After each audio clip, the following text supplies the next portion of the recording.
These brothers say, bro, tell me who wrote the Quran with reference. Another one says, so Allah wrote the Quran. Question, how did he do that? Using his hands or? Another one says, was the Quran written by Allah or printed in the printing press? The last one says, so who wrote the Quran? Not Muhammad, since he can't write. I wonder who wrote the Quran? To answer your question, we have to deal with this answer grammatically and linguistically. We shall be able to understand who wrote the Quran. First and foremost, what does the word Quran mean? The Quran comes from a 3 Arabic letter verb, which is qara'a, meaning to recite or to read. So basically, Quran is something which is recited, something which is read or a recital. You understand? And another important word we have to define also is the word book, because it has to do with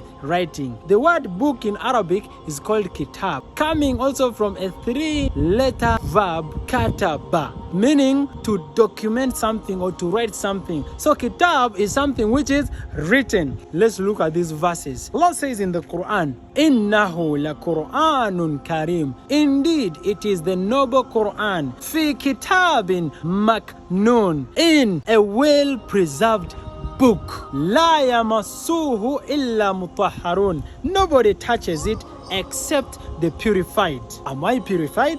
Those people who burn the Quran, are they purified? Is this the real Quran? And the last verse says, Tanzilum min Rabbil Alameen. It is a revelation from the Lord of the worlds. Now let's start breaking down these verses. The first verse said, this is the Quran, the noble one. Fi kitabin maknoon, in a well-preserved book. Is the book that the Quran written in with us here, or it is with Allah? We Muslims believe it is with Allah, and linguistically we are going to prove that that book is not with us. What we have here is a revelation of what is in that book. Now that revelation is called a recital. How do we know? When the angel came to the Prophet Muhammad, what did he tell him? It said, Iqra, you read. He said, Ma ana biqari, I do not know how to read. And this went on 3 times until the angel said, Iqra bismi rabbika alladhi khalaq. Read in the name of your Lord, one that created.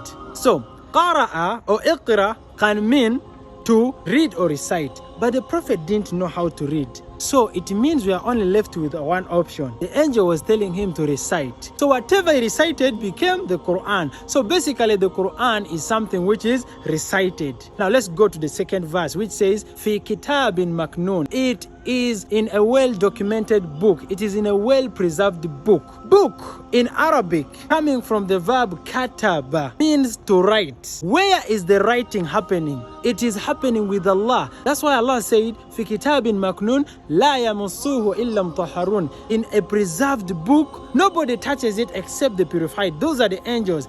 The only Quran, the original Quran, and the only Quran is with Allah. It is only the angels which touch it. So what is this? What we have here is not called the Quran. This is called a mushaf, meaning a copy of the Quran. If we had 2 of these, we cannot say we have 2 Quran. We say we have 2 copies of the Quran. You understand? So what we have here is what was documented from the recital. During the Prophet's time, there was nothing like the book, like a book, a physical book, no. But whatever he recited, whatever his companions memorized was documented down. Then it became to be called what is called a mushaf, a copy of the Quran. So how do we know that the recital we have here is just something which has to do with speech, and what is with Allah is something which has to be done with writing? We already saw the root word of those things. Whenever Allah speaks about the Quran, which is the speech, He speaks as if it is with us. You know,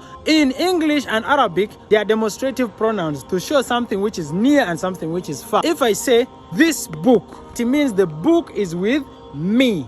But if I say that book, It means the book is far away from me. But if you're to see all over the Quran, whenever Allah speaks about the Quran, which is the reciter, which He revealed to us, He uses the demonstrative pronoun hadha, meaning this, meaning it is already with us. For example, He says, فَأُوحِيَ إِلَيَّ, it has been revealed to me, hadha Quran, that this reciter or this Quran, لِيُنذِرَكُمْ بِهِ, that you should be warned with it. He speaks about the Quran, He says this Quran.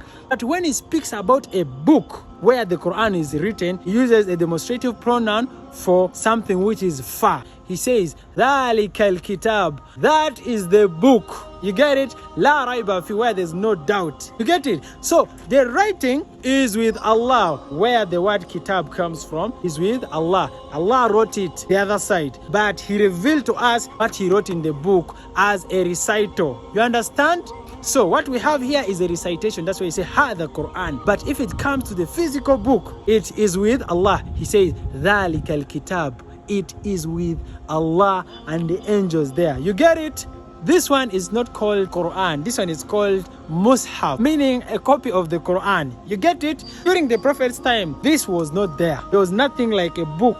What we had were parchments, manuscripts, which were later combined. Whenever they could say, let's recite the Quran, they could not look for books. They could recite it from their head, because something to be recited has to do with speech. So speech, you can't hold it. Unless I speak, you write it down. You get it?